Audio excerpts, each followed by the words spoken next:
Savitri recording studio. सुन छी दुनिया जहान में लिखल छे वेद पुराण में। सुन छी दुनिया जहान में लिखल छे वेद पुराण में। कतक मूर्ख क्या है मैया, कतक मूर्ख क्या है मैया, ज्ञानी बना देलो।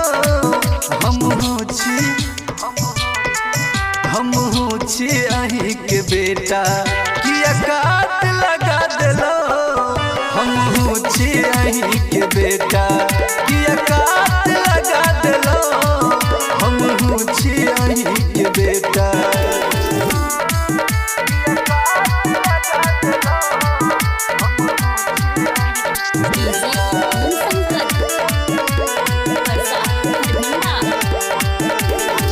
ज्ञान बिना तरसैया अहाँ के संतान ये। एक बेर सुना दिया मैया बिना के तान ये मैया। ज्ञान बिना तरसैया अहाँ के संतान ये। एक बेर सुना दिया मैया बिना के तान ये। पुस्तक धारनी भागो मैया, पुस्तक धारनी भागो मैया, ढालल बना देलो। हम हो छी अहीं के बेटा, किया काट लगा देलो। हम हो छी अहीं के बेटा, किया काट लगा देलो।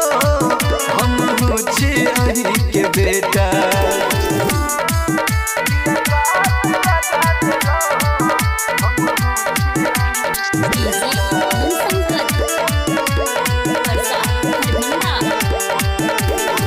स्वार्थ जग में करबै केकरा सानी होरा। तपस्वी कुमोद के एक बेर उठा लिया कोरा। ये मैया स्वार्थ जग में करबै केकरा सानी होरा। मुकेश मत बालक एक बेर उठा लिया कोरा। मैं भागा बेटा के यहाँ, मैं भागा बेटा के यहाँ, तू घर बना देलो। हम हो छी अहीं के बेटा, किया काट लगा देलो। हम हो छी अहीं के बेटा, किया काट लगा देलो। हम हो छी अहीं के